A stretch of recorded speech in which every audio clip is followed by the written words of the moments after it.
The reason these microwaves fail is this wear in the ramp that the latch rides up.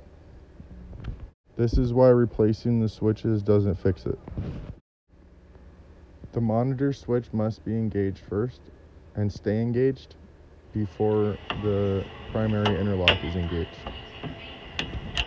Once the ramp is worn and has a groove in it, it allows just enough room for the latch to slip by the monitor without activating it. With the zip tie, it's just long enough to activate the monitor switch and keep it activated before it activates the interlock. Small zip tie.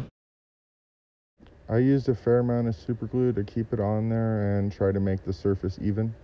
After it dried, I cleaned up the edges with some 600 grit wet sandpaper and then a Sharpie to hide the super glue and just make it look a little better. Got a zip tie at the tip.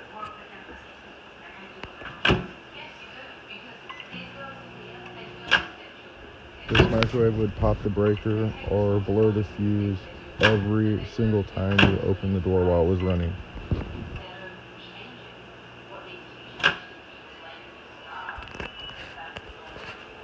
There for about 6 months and it's been working perfect.